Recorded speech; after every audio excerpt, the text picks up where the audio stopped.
President, Mr. Prime Minister, and Mr. Prime Minister, could you answer in English and French for us, please? A little bit of a follow-on on my American colleague's question. President Trump, you seem to suggest that Syrian refugees are a Trojan horse for potential terrorism, while the Prime Minister hugs refugees and welcomes them with open arms. So I'd like to know, are you confident the northern border is secure? Can never be totally confident, but through the incredible efforts already, I see it happening, of formerly General Kelly, now Secretary Kelly. We have really done a great job. We're actually taking people that are criminals, very, very hardened criminals in some cases, with a tremendous track record of abuse and problems, and we're getting them out. And that's what I said I would do. I'm just doing what I said I would do when we won by a very, very large electoral college vote.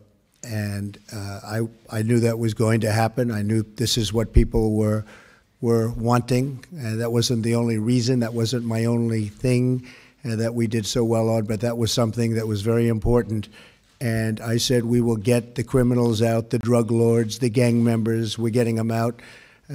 General Kelly, who's sitting right here, is doing a fantastic job. And I said at the beginning, we are going to get the bad ones, the really bad ones. We're getting them out, and that's exactly what we're doing. I think that in the end, everyone's going to be extremely happy, and I will tell you right now, a lot of people are very, very happy right now. Canada has always understood that keeping Canadians safe is one of the fundamental responsibilities of any government, and that's certainly something that we're very much focused on. At the same time, we continue to pursue our policies of openness towards immigration refugees without compromising security. And part of the reason we've been successful in doing that over the past year, welcoming close to 40,000 Syrian refugees, is because we have been coordinating with our allies, the United States and around the world, to demonstrate that security comes very, very seriously to us, and that's something that we continue to deal with. C'est clair que it is clear that if you want to have a healthy and secure society, or safe society, you have to make sure that you maintain, that you focus on security. And we have welcomed refugees from Syria. We have been very successful, but we have always taken our responsibility towards security very seriously. And our allies, including the United States, understand this focus very well, and they have done so since the very beginning. Please.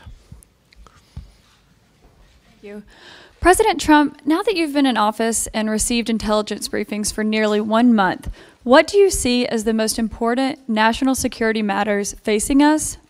And Prime Minister Trudeau, you've made very clear that Canada has an open-door policy for Syrian refugees. Do you believe that President Trump's moratorium on immigration has merit on national security grounds? Okay, thank you. Many, many problems. When I was campaigning, I said, it's not a good situation. Now that I see it, including with our intelligence briefings, we have problems that a lot of people have no idea how bad they are, how serious they are. Not only internationally, but when you come right here. I mean, obviously, North Korea is a big, big problem, and we will deal with that very strongly. We have problems all over the Middle East. We have problems just about every corner of the globe, no matter where you look. I had a great meeting this weekend with Prime Minister Abe of Japan, and got to know each other very, very well. Extended weekend, really. We were with each other for long periods of time, and our staffs and representatives. But on the home front, we have to create borders. We have to let people that can love our country in, and I want to do that. We want to have a big, beautiful, open door, and we want people to come in and come in our country. But we cannot let the wrong people in, and I will not allow that to happen during this administration. And people, the citizens of our country, want that, and that's their attitude too, I will tell you. We are getting such praise for our stance, and it's a stance of common sense. Maybe a certain toughness, but it's really more than toughness. It's a stance of common sense, and we are going to pursue it vigorously. And we don't want to have our country have the kinds of problems that you're witnessing taking place, not only here, but all over the world. We won't stand for it. We won't put up with it. We're just not going to let it happen. We're going to give ourselves every bit of chance so that things go well for the United States, and they will go well. Thank you.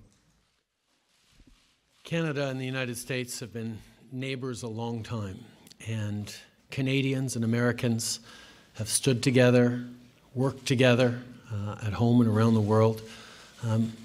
We fought and died together in battlefields in World War I and World War II, in Korea, in Afghanistan. But there have been times where we have differed in our approaches, and that's always been done firmly and respectfully.